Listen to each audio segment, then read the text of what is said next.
امتنانه باللسان ولا بالقلم ونشهد أن لا إله إلا الله وحده لا شريك له ونشهد أن سيدنا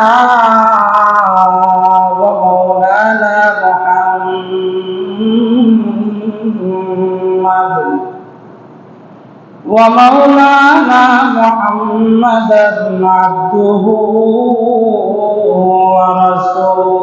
ورسوله الذي أرسله الله تعالى بالحق بشيرا ونذيرا وداعيا إلى الله بإذنه وسراجا منيرا أما بعد فأعوذ بالله من الشيطان الرجيم بسم الله الرحمن الرحيم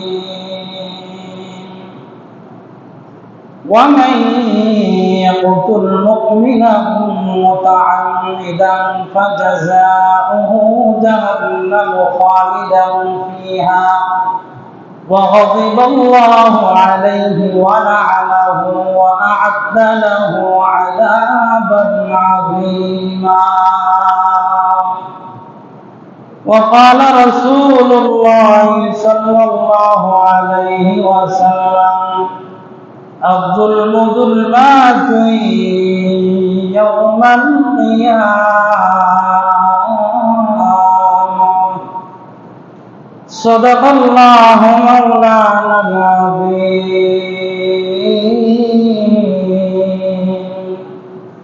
وصدق رسوله النبي الكريم ونحن على ذلك من الشاهدين والشاكرين والذاكرين والحمد لله رب العالمين وقال تعالى في شان حبيبه ومعشوقه مخبرا وآمرا إن الله وملائكته يصلون على النبي يا أيها الذين آمنوا صلوا عليه وسلموا تسليما اللهم صل على محمد وعلى آل محمد كما صليت على إبراهيم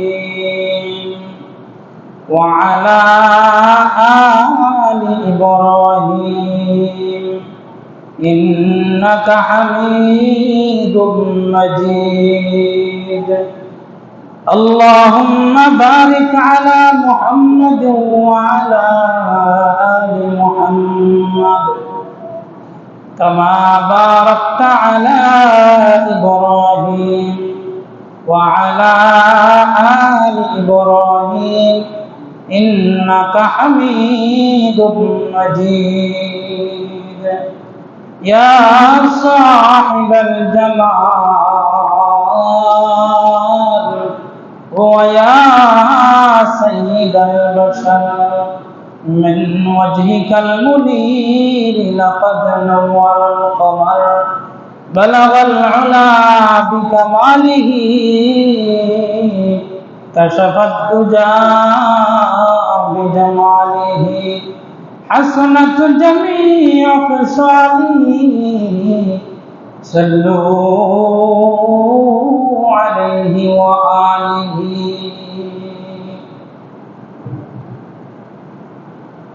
আমরা সর্বপ্রথম আল্লাহ তাআলার দরবারে শুকরিয়া আদায় করছি। আল্লাহ আমাদেরকে জুমার দিনে মসজিদে আসবার তৌফিক দান করেছেন। এজন্য সকলে অন্তরের অন্তঃস্থল থেকে একবার বলে আলহামদুলিল্লাহ। লক্ষ কোটি দরুদ বর্ষিত হোক সাইয়্যিদুনা নবিয়ুনা মুহাম্মদুর রাসূলুল্লাহ সাল্লাল্লাহু আলাইহি ওয়াসাল্লামের উপর। অন্তরের অন্তঃস্থল থেকে মহব্বত ভালোবাসা মিশিয়ে সকলে মিলে একবার নবীজির উপর দরুদ পাঠ করে সাল্লাল্লাহু আলাইহি ওয়াসাল্লাম। মুহতারাম হাজিরিন, আজকে যে বিষয়টি নিয়ে আপনাদের সম্মুখে কথা বলার ইচ্ছা রাখি, বিষয়টি হচ্ছে জালিমের ভয়াবহ পরিণতি। যারা জুলুম করে, যারা অত্যাচারী, যারা জুলুমবাজ, এই জুলুমবাজের দুনিয়াতে কি শাস্তি এবং মরণের পরে কি শাস্তি। মানুষ কেন জুলুম করে, জুলুম করার কারণ কি, এই হলো আজকের আলোচ্য বিষয়। দেখেন, আল্লাহ রাব্বুল আলামিন দুনিয়াতে পাঠানোর সাথে সাথে আমাদের জীবন পরিচালনার জন্য কোরআন দিয়েছেন। কোরআন থেকে সঠিক ব্যাখ্যা বিশ্লেষণ বুঝার জন্য রাসূল পাঠাইছেন। রাসূল সাল্লাল্লাহু আলাইহি ওয়াসাল্লাম, তার উপর কোরআন নাযিল হয়েছে। রাসূল আমাদেরকে আল্লাহর বাণী পৌঁছায় দিয়েছে। বিদায় হজ্জের ভাষণের দিন রাসূলুল্লাহ সাল্লাল্লাহু আলাইহি ওয়াসাল্লাম সোয়া লক্ষ সাহাবায়ে কেরামের সম্মুখে বলেছিলেন, আমি কি তোমাদের কাছে আল্লাহর বিধান পরিপূর্ণ পৌঁছে দিতে পারছি? সাহাবায়ে কেরাম রাদিয়াল্লাহু তাআলা আনহুম সকলে মিলে এক আওয়াজে বলেছিলেন, হ্যাঁ, আপনি আপনার দায়িত্ব পরিপূর্ণ আঞ্জাম দিয়েছেন, আপনার দায়িত্ব আপনি পরিপূর্ণ আদায় করেছেন, আপনি আপনার দায়িত্বে কোনো কারচুপি করেননি, কাটছাট করেননি, আপনার দায়িত্বে আপনি পিছপা হননি। তখন নবী করিম সাল্লাল্লাহু আলাইহি ওয়াসাল্লাম আকাশের দিকে মাথা তুলে বলেছিলেন, আল্লাহ তুমি সাক্ষী থাকো, আল্লাহ তুমি সাক্ষী থাকো, হে আল্লাহ তুমি সাক্ষী থাকো। আমার উম্মত সাক্ষী দিয়েছে আমি আমার দায়িত্ব পরিপূর্ণভাবে তাদের কাছে পৌঁছাইছি। যেই নবীর উপর আল্লাহ তাআলা কোরআন নাযিল করেছেন, এই নবীজি ওনার জীবদ্দশায় জুলুমের শিকার হয়েছে। নবীজি সাল্লাল্লাহু আলাইহি ওয়াসাল্লাম যখন 40 বছর পূর্ণ হলো, হেরা গুহায় নবীজি ধ্যানমগ্ন থাকতেন। একদিন জিবরাইল আলাইহিস সালাতু ওয়াস সালাম আসলেন নবীজির কাছে। আল্লাহ তাআলা নবীজির কাছে কোরআন পাঠাইলেন। এভাবে ওহীর সূচনা হলো। রাসূল সাল্লাল্লাহু আলাইহি ওয়াসাল্লাম জন্মের পর থেকে 40 বছর পর্যন্ত মক্কার মানুষদের কাছে আল আমিন উপাধিতে ভূষিত ছিলেন। রাসূল সাল্লাল্লাহু আলাইহি ওয়াসাল্লামের আদব, আখলাক, আচার ব্যবহার, সততা, এসব কিছু দেখে তারা আশ্চর্যান্বিত হয়ে রাসূলকে একটা উপাধি দিয়েছিল, একটা নাম দিয়েছিল আল আমিন। এই রাসূল যখন 40 বছর পূর্ণ হওয়ার পর নবুয়ত লাভ করলেন, যখন তাদেরকে কালেমার দাওয়াত দিলেন, তারা রাসূল সাল্লাল্লাহু আলাইহি ওয়াসাল্লামের মুখের উপর কটু কথা বলতে লাগলো। রাসূল সাল্লাল্লাহু আলাইহি ওয়াসাল্লামের একটা পাহাড়ের উপর দাঁড়ালেন। দাঁড়ানোর পর আরবের সমস্ত গোত্রের নাম ধরে ধরে ডাকতে লাগলেন, অমুক গোত্র তোমরা আসো, অমুক গোত্র তোমরা আসো। এইভাবে রাসূল সাল্লাল্লাহু আলাইহি ওয়াসাল্লাম ডাকতে লাগলেন। তারা তো রাসূল সাল্লাল্লাহু আলাইহি ওয়াসাল্লামকে আল আমিন নামে চিনে, বিশ্বস্ত লোক। সবাই গেল, নিশ্চয়ই কোনো জরুরি কথাবার্তা বলার জন্য আল আমিন আমাদেরকে ডাকতেছে, আব্দুল্লাহর বেটা মুহাম্মদ আমাদেরকে ডাকতেছে। নবী সাল্লাল্লাহু আলাইহি ওয়াসাল্লামের ডাকে সাড়া দিয়ে বিভিন্ন গোত্রের সমস্ত লোকেরা একত্রিত হলো। সমস্ত সর্দার যারা আছে তারা সামনের কাতারে দাঁড়ালো, আর তাদের অধীনস্থ আছে তারা পিছনে দাঁড়ালো।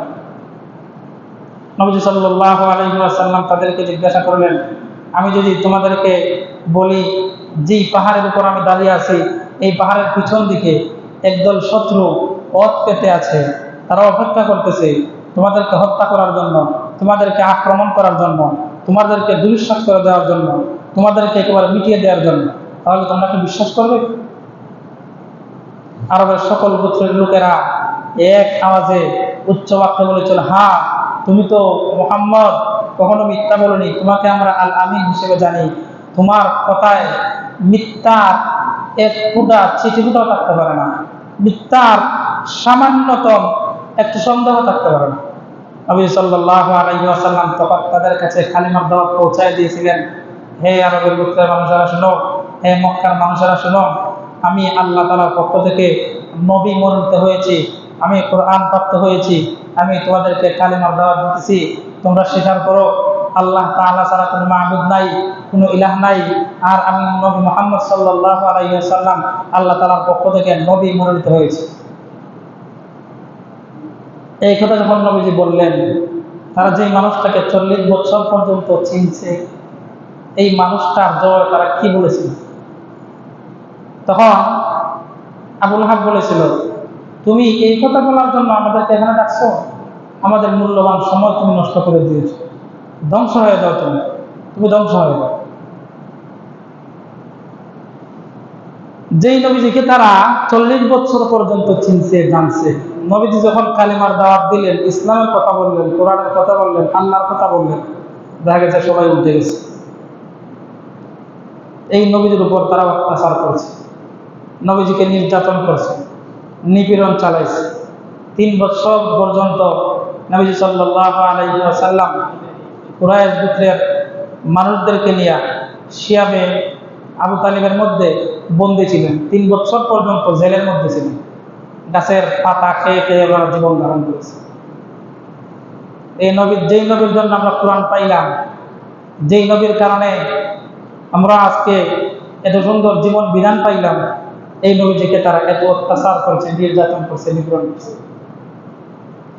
নবীজি যদি এত অত্যাচারিত হয়ে থাকেন, জুলুম নির্যাতনের শিকার হয়ে থাকে, তাহলে আমরা যারা সাধারণ মুসলমান আছি, মুমিন আছি, আমাদের উপরই তো এমন নির্যাতন আসাটাই স্বাভাবিক, আসবে। যুগে যুগে দাঁড়াই ইসলামের কথা বলছে, কালিমার কথা বলছে, কোরআনের কথা বলছে, আল্লাহর দাওয়াত দিয়েছে, তাদের উপর জুলুম নির্যাতন চলে আসছে।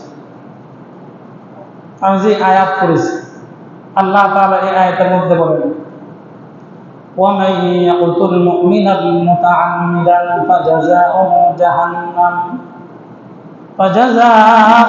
جَهَنَّمُ خَالِدًا فِيهَا وَغَضِبَ اللَّهُ عَلَيْهِ وَلَعَنَهُ وَأَعَدَّ لَهُ عَذَابًا عَظِيمًا। এই আয়াতে আল্লাহ তাআলা ওই সমস্ত মানুষদের কথা উল্লেখ করেছেন যারা এই দুনিয়াতে জালেম সম্প্রদায়, যারা অন্যের উপর জুলুম করে। এর আগে বলে রাখি, জালেম 3 প্রকারের আছে। জালেম কয় প্রকারের? কয় প্রকারের জালেম? 3 প্রকার। 1 নাম্বার এমন জালেম যেই ব্যক্তি স্বয়ং আল্লাহ তাআলার উপর জুলুম করে। কার উপর জুলুম করে? কার উপর জুলুম করে? আল্লাহর উপর জুলুম করে। আপনারা হা না কিছু বললেন আমার সাথে। 1 নাম্বার ওই ব্যক্তি এমন জালেম যেই ব্যক্তি আল্লাহ তাআলার উপর জুলুম করে। কার উপর জুলুম করে? আল্লাহর উপর। 2 নাম্বার এমন ব্যক্তি যেই ব্যক্তি নিজের নফসের উপর জুলুম করে। কার উপর? নিজের নফসের উপর, নিজের উপরে নিজে জুলুম করে।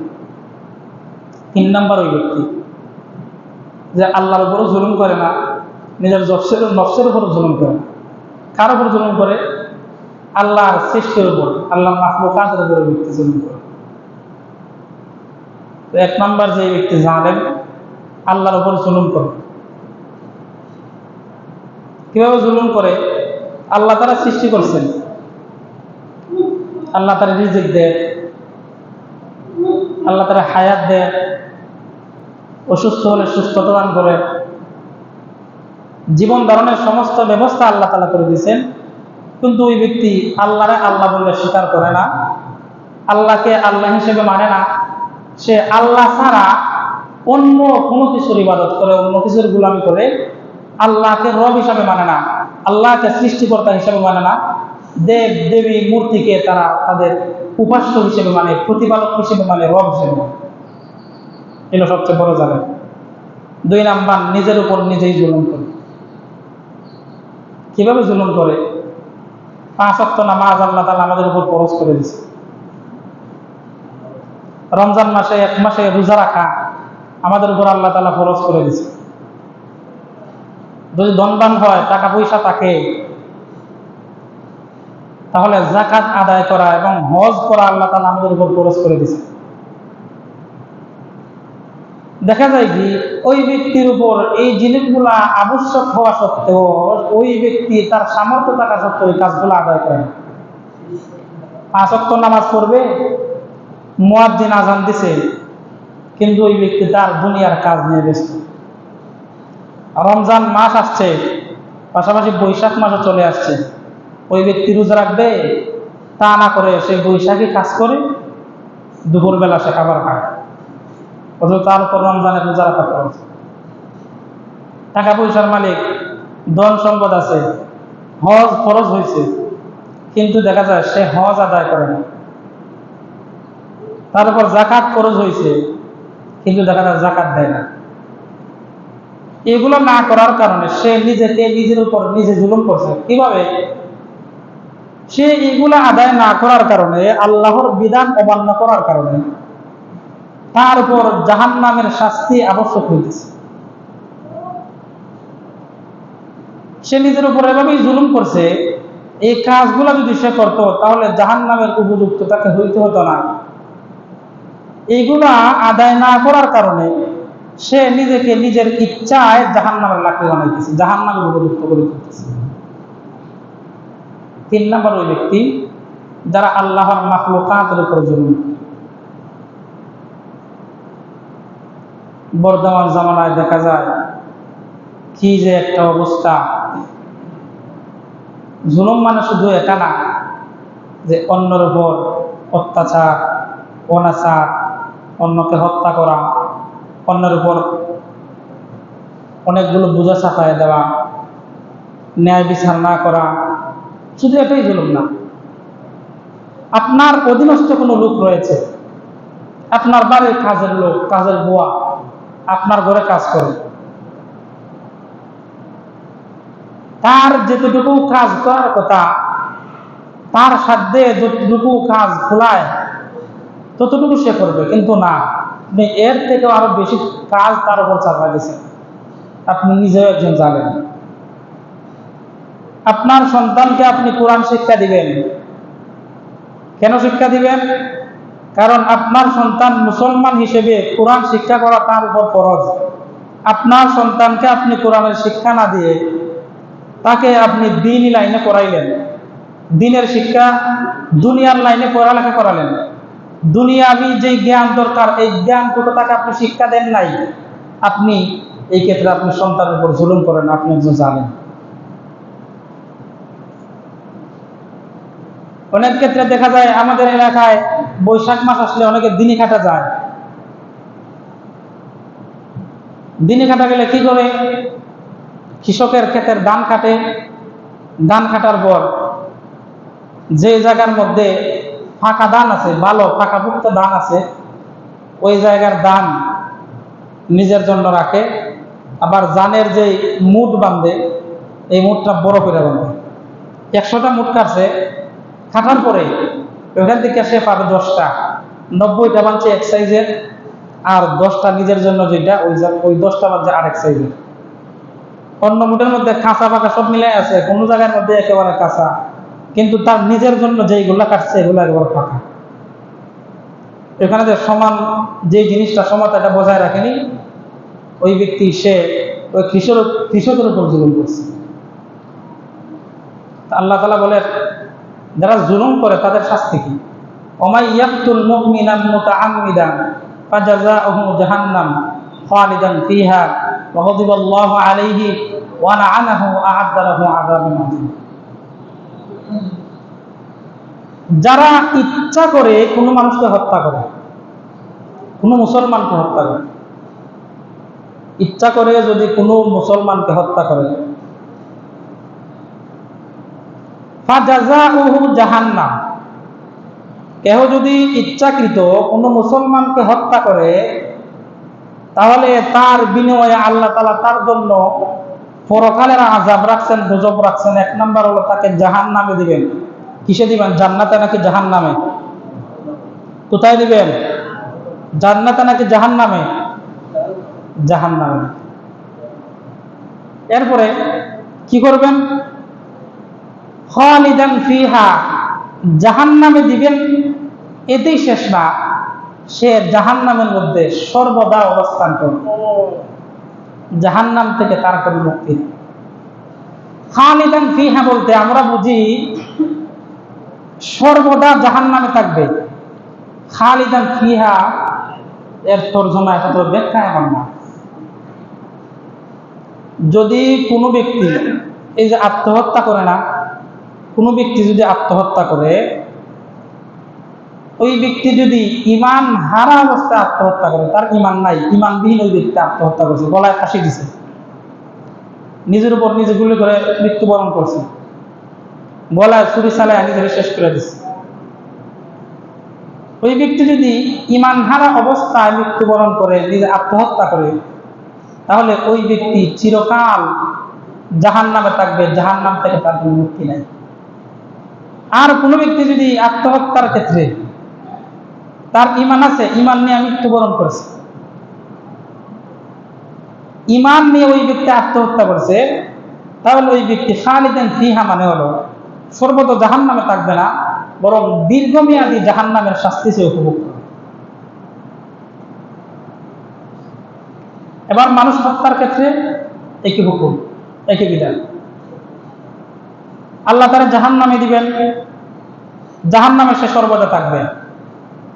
যদি সে ইমানদার হয়ে থাকে, তাহলে দীর্ঘমেয়াদী জাহান্নামের শাস্তি উপভোগ করার পর সে জান্নাতে যাবে। আর যদি ইমানবিহীন কোনো মুসলমানকে হত্যা করে, তাহলে সে দীর্ঘমেয়াদী জাহান্নামে থাকবে। এরপর আল্লাহ বলেন ওয়াগাদিবাল্লাহু আলাইহি ওয়া লাআনা, আল্লাহ তাআলা তার উপর রাগান্বিত থাকেন এবং তার উপর লানত করতে থাকেন। ওয়া আ'আদ্দা লাহু আযাবান আযীমা, এবং তার জন্য জাহান্নামের কঠিন শাস্তি অপেক্ষা করে। তাইলে যারা নির্বিচারে মুসলমানদের হত্যা করে, তাদের শাস্তি কি? তারা জাহান্নামে যাবে, জাহান্নামে চিরকাল থাকবে। তাদের উপর আল্লাহর লানত, দুনিয়ায় থাকাকালীন তাদের উপর আল্লাহর লানত, আল্লাহর অভিশাপ, আল্লাহর গজব বর্তাইতে থাকবে। আর মরণের পরে তাদের জন্য কঠিন শাস্তি অপেক্ষা করতেছে। আরেকটা আয়াতে আল্লাহ বলেন ওয়ালা তাহসাবান্নাল্লাহা গাফিলান আম্মা ইয়া'মালুয যালিমুন ইন্নামা ইউআখিরুহুম লিয়াওমিন তাশখাসু ফীহিল আবসার। আল্লাহ তাআলা নবীকে বলেন, ও নবীজি, আপনি কি মনে করেন যারা জালেম, যারা জুলুম করে, যারা অত্যাচার করে, তাদের ব্যাপারে আমি বেখবর, আমার কোনো খবর নাই, আমি বেখেয়াল, আমি গাফেল?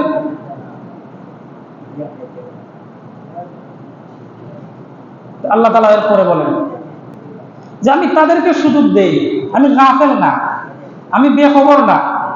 তারা যে জুলুম করতেছে, এই জুলুম সম্পর্কে আমি জানি না এমন না। তো বিষয়টা কেমন? বলে আমি তাদেরকে সুযোগ দেই, তাদের কি করি? সুযোগ দেই, ডিল দেই, ডিল দেই। ঘুড়ি উড়ায় না আকাশের মধ্যে, এখন তো ঘুড়ি উড়ানো দেখা যায় না। আপনারা ঘুড়ি উড়াইছেন, বড় বড় ঘুড়ি উড়াইছেন, অনেক আওয়াজ করতো। আমরা সুতা দেয়া, রিল দিয়ে উড়াইছি, তখন এগুলা দেখা যায় না। ঘুড়ি যখন আকাশের মধ্যে ছাড়ে, ঘুড়ি আকাশে গিয়ে নাচতে থাকে, সুতা যতক্ষণ ছাড়ে তত দূর যেতে থাকে, দূর যেতে থাকে, তো নাটায় খাড়াতে থাকে। যে ব্যক্তি ঘুড়ি উড়াইতেছে তার হাতে নাটাইটা অবস্থান করে। যখন নাটাই ধরে টান দেয়, ঘুড়ি আকাশ থেকে ধীরে ধীরে যে ব্যক্তি ঘুড়ি উড়াইতেছে ঘুড়ির মালিকের কাছে চলে আসতে হয়। তো আল্লাহ তাআলা এইভাবে জালিমদেরকে দিন দেন, সুযোগ দেন, যা দেখি কতটুকু যাইতে পারো, যা কতটুকু তোর ক্ষমতা আছে, যা। যখন আমি সুতা ধরে টান দিব, আমার কাছে চলে আসতে হবে। ওয়ালা তাহসাবান্নাল্লাহা গাফিলান আম্মা ইয়ামালুয যালিমুন ইন্নামা ইউআখিরুহুম লিয়াউমিন তাশখাসু ফীহিল আবসার। আখিরাতে তাদের শাস্তি কি? তাদেরকে যখন টান দেওয়া হবে, তাদের ডিল দেওয়া যখন বন্ধ করে দেওয়া হবে, তাদের যখন মৃত্যু হবে মরণের ভোরে, যারা জালেম, যারা জুলুম করে, অত্যাচার করে, তাদের শাস্তিটা হলো এমন, তাদের চোখ যেন বের হওয়ার উপক্রম হয়ে যাবে। এই চোখ এইভাবে স্বাভাবিক অবস্থা আছে না, চোখ দুইটা একেবারে এখান থেকে বের হয়ে উপর দিকে আঙ্গুরের মতো ঝুলে থাকবে, এই অবস্থা। চোখ মনে হবে যে বের হয়ে যাবে তার এখান থেকে, কিন্তু বের হবে না, এই অবস্থায় থাকবে। ইন্নামা ইউআখিরুহুম লিয়াউমিন তাশখাসু ফীহিল আবসার মুহতিঈনা মুকনিই রুউসিহিম লা ইয়ারতাদ্দু ইলাইহিম তারফুহুম ওয়া আফইদাতুহুম হাওয়া। এই যে তাদের চোখ এইভাবে বের হয়ে থাকবে, অতঃপর তাদের মাথা এইভাবে উপর দিকে তুলে দেওয়া হবে। এই তোলা অবস্থায় তারা দৌড়াতে থাকবে, তারা কোনো রাস্তা দেখবে না। মাথা যদি উপর দিকে এইভাবে থাকে, তাহলে রাস্তা দেখার সুযোগ আছে? সুযোগ নাই, রাস্তা দেখবে না। তাদের মাথা উপর দিকে তোলা থাকবে, তারা এই মাথা ডানেও ঘোরাতে পারবে না, আবার এইদিকে বামেও ঘোরাতে পারবে না। ডান বামে মাথা ঘোরানোর কোনো সুযোগ নাই। লা ইয়ারতাদ্দু ইলাইহিম তারফুহুম ওয়া আফইদাতুহুম হাওয়া। তাদের চোখ বের হওয়ার উপক্রম হবে, তাদের মাথা উপরের দিকে তুলে দেওয়া হবে, তাদের মাথা ডানে এবং বামে ঘুরানোর কোনো সুযোগ নেই। অবস্থায় তাদেরকে আল্লাহ তাআলা বিচারের আওতায় বিচার করবে। তাহলে যারা জালেম, জুলুম যারা করে, তাদের এই হলো আখিরাতের শাস্তি। আখিরাতের শাস্তি এটাই শুধু শেষ না, এটা তো পরকালের আযাব। কিন্তু দেখা যায় যারা জুলুম করে, যারা জানে, দুনিয়াতেও তাদের জন্য শাস্তি রয়েছে। দুনিয়ার কি শাস্তি দেখেন, বাস্তব ঘটনা। হবিগঞ্জের একটা জায়গা, ফুকরা একটা গ্রাম আছে, ওই গ্রামের পাশে নোয়াখাল সরকার একটা গ্রাম আছে, ওই গ্রামের ঘটনা।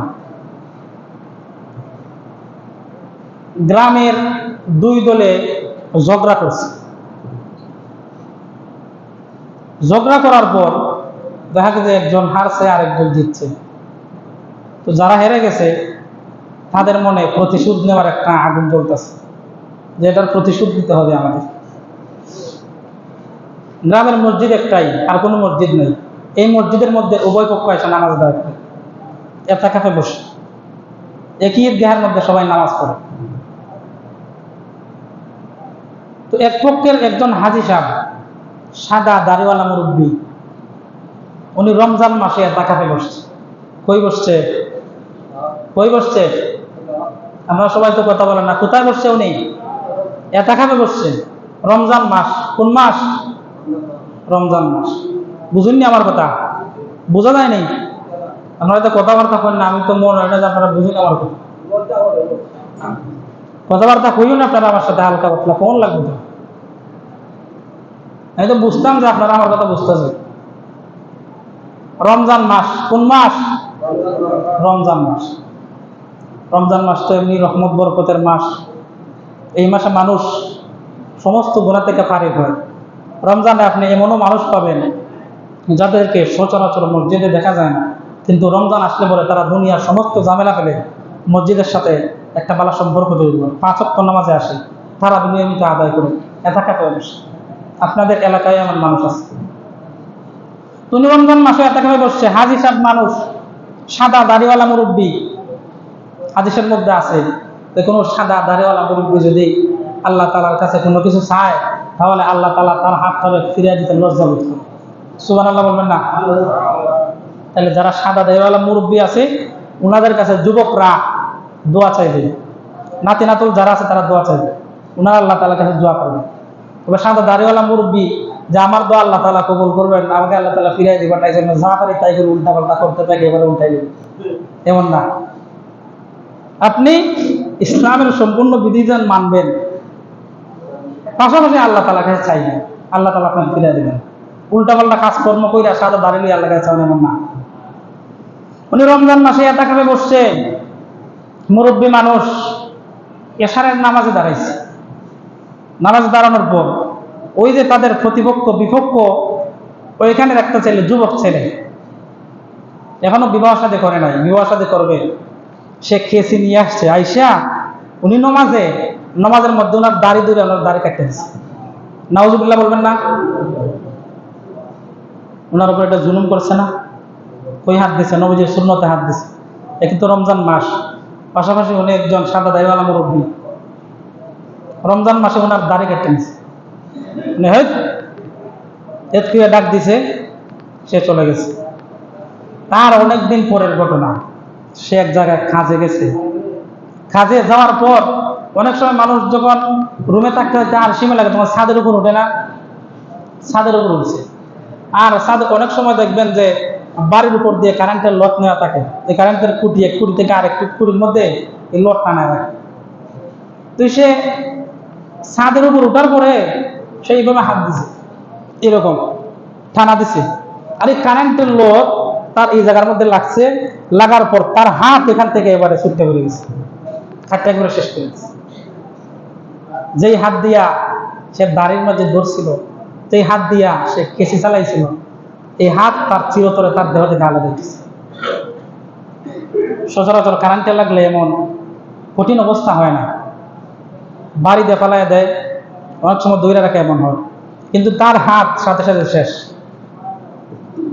দুনিয়ার বিচার, কেউ যদি দুনিয়াতে জুলুম করে, এই জুলুমের বিচার, জালিমের বিচার আল্লাহ তাআলা এভাবেই করে। এটা তো আমাদের যুগের ঘটনা, বেশি না, এটা থেকে 14 বছর আগের ঘটনা। ওইখানে আমার নানা বাড়ি, এখনো তার ওই হাত নাই, এক হাত নিয়ে চলাফেরা।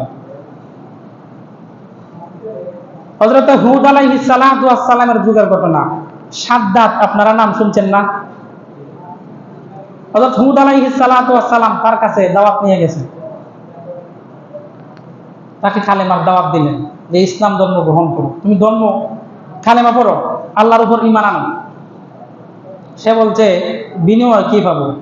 তো হুদ আলাইহিস সালাতু ওয়াস সালাম বলতেছেন, বিনিময়ে আল্লাহ তাআলা তোমাকে মরণের পরে জান্নাত দিবেন।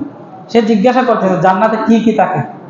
উনি বর্ণনা দিলেন জান্নাতে অনেক শান্তি, অনেক সুখ, এর পাদদেশে নহর প্রবাহিত হয়েছে, ঝর্ণা প্রবাহিত হয়েছে, এর মধ্যে হুর পরি থাকে, গিলমান থাকে, সুন্দর সুন্দর নারী থাকে, পিচ্ছি পিচ্ছি ছোট ছোট ছেলেরা থাকে, তারা খাদেম, সেবা করে। এর মধ্যে ইটের বর্ণনা দিলেন, এর মধ্যে সোনা থাকে, রূপা থাকে, বর্ণনা দিলেন তাকে জান্নাতে। সে বলল তোমার রবের যে জান্নাত, এই জান্নাত আমার দরকার না, আমি নিজেই জান্নাত বানাই ফেলব। নাউজুবিল্লাহ বলুন, যায় না? কেউ পারবো জান্নাত বানাইতে দুনিয়াতে? পারবো নি? পারতো না। এই কথা বলার পর সে শুরু করছে জান্নাত বানানো। 18 থেকে 25 বছরের যে সকল সুন্দরী যুবতী নারীরা আছে, বিবাহ হয়নি, তাদেরকে ধরে ধরে সারা দেশ থেকে নিয়ে আসছে। এরা হলো তার জান্নাতের হুরপুরি। এখন স্বর্ণ দেওয়াল লেপতে হবে, কি করছে? যত মহিলার যত স্বর্ণরূপা আছে সবগুলা সে নিয়ে আসতেছে। এর মধ্যে একজন মহিলা বিধবা নারী, তার কোনো সন্তান নাই, স্বামী মরে গেছে, সামান্য স্বর্ণ আছে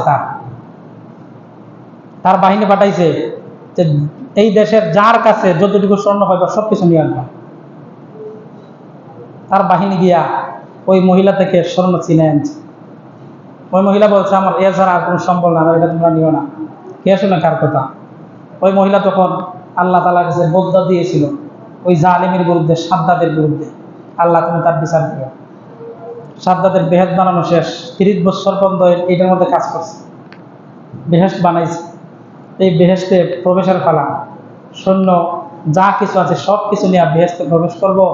বেহেশতের কাছে গেছে, গোড়া থেকে নামবো, পা দিব বেহেশতে এখনো স্পর্শ করতে পারেনি, তারা পাও লাগাইতে পারেনি, এমন সময় একজন ভিক্ষুক আসছে। বলে কি চাই? বলে আমি একজন ভিক্ষুক, আমি কিছু চাই। তো এখন দেওয়ার সময় নাই, সর এখান থেকে।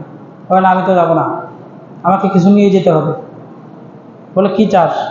আমার নাম মালাকুল মউত আজরাইল, আমি তোমার জানছি, আমার একটা মুহূর্ত সুযোগ দিই, এত বছর সময় লাগাইয়া আমি এই জান্নাতটা বানাইছি, আমার এই শুধু হালকা পাতলা সুযোগটা। হয় না, আর কোনো সুযোগ নেই। এই এত শখের তার জান্নাত, এটার মধ্যে স্পর্শ করার আগেই তার জান কবজ করে নিয়ে গেছে। এই হলো জালিমের দুনিয়ার পরিণতি। আর আখিরাতে তাদের কি পরিণতি বললাম। কয়েকটা কারণে মানুষ জুলুম করে। এক নাম্বার, তার যদি টাকা পয়সা বেশি থাকে। কি বেশি থাকে? টাকা পয়সা। দেখবেন এলাকা যারা ধনী ব্যক্তি আছে, তারা অনেক সময় গরিব যারা আছে তাদের উপর অন্যায় করে, অত্যাচার করে, জুলুম করে, নির্যাতন করে। তার বেশি টাকা পয়সা আছে, পাশের ঘরের মানুষটা গরিব, দেখা গেছে তার জমি যদি তার ঘরের জায়গাটা যদি তার এখানে আনতে পারে, তাহলে সুন্দর ঘর হবে। যেভাবে পারে টাকার জোরে জুলুম করিয়া গরিব ব্যক্তির জায়গাটা সে দখলে নেয়। যদি ক্ষমতার শেয়ার পায়, এটার কথা কি বলবো, আমাদের চোখের সামনে এর প্রমাণ বিদ্যমান, এটা আর বলতে হয় না। যারা যুগে যুগে জুলুম করবে, অত্যাচার করবে, নির্যাতন করবে, তাদের জন্য দুনিয়াতে আল্লাহ তাআলা শাস্তি প্রস্তুত রাখছেন। যত জালিম আছে, এমন কোনো জালিম নাই যে দুনিয়াতে শাস্তি পেয়ে বিদায় হয় না, আর আখিরাতে তার জন্য জুলুমের কারণে শাস্তি রয়ে গেছে। তো আল্লাহ তাআলা আমাদের সবাইকে যেন জালেম হওয়া থেকে হেফাজত করুন, সকলে বলেন আমিন। একটা কথা আপনাদেরকে বলতাম, এই যে দান বাক্স আমাদের চালানো হয় প্রত্যেক সপ্তাহে শুক্রবারে একদিন, এর টাকা দিয়ে মসজিদের উন্নয়ন ফান্ডের অনেক কাজ করা হয়। আপনারা সবারই তৌফিক আছে দেওয়ার মতো, কেউ বেশি কেউ কম। আপনারা যদি মেহেরবানি করে এই দান বাক্সের দিকে একটু দৃষ্টি দেন, প্রত্যেক শুক্রবারে যদি আদা করেন, তা আমি প্রত্যেক শুক্রবারে, তাদের সামর্থ্য আছে, একটা অ্যামাউন্ট আপনি নির্ধারণ করবেন যে আমি প্রত্যেক শুক্রবারে এত টাকা দিব আমার মায়ের নামে, আমার বাবার নামে, আমার ভাইয়ের নামে, আমার বোনের নামে। যাদের অবস্থা একটু নিম্ন, আপনারাও একটা নির্ধারণ করেন যে প্রত্যেক শুক্রবার আমি এত টাকা মসজিদে আল্লাহ তাআলা করে দান করবো। এটা মনের উপর আপনারা পাবেন, দুনিয়াতে না পান আপনারা পাবেন। আর এই দান সত্য করলে আল্লাহ তাআলা অনেক বিপদ আপদ সরায় দেয়, অনেক বিপদ দূর হয়। তো আমরা আশা রাখি যে আপনারা ইনশাল্লাহ এই দান বাক্সের প্রতি খেয়াল করবেন। এমনি তো আপনারা মসজিদের প্রতি খেয়াল করতেছেন। এই যে মসজিদ, এই যে তৈরি হইতেছে, এত সুন্দর মসজিদ তৈরি হয়েছে, উপর দিকে তৈরি হবে নাকি নিজে নিজে, নাকি আপনাদের সহযোগিতায়? আপনাদের সহযোগিতাই হইতেছে। আমরা আশা রাখি ইনশাল্লাহ আপনারা আরো সহযোগিতা করবেন আর এই দিকে একটু দৃষ্টি দিবেন। আল্লাহ তাআলা আমাদের সবাইকে নেক কাজ বেশি বেশি করার তৌফিক দান করুন, সকলে বলেন আমিন। ওয়া মা আলাইনা ইল্লাল বালাগ।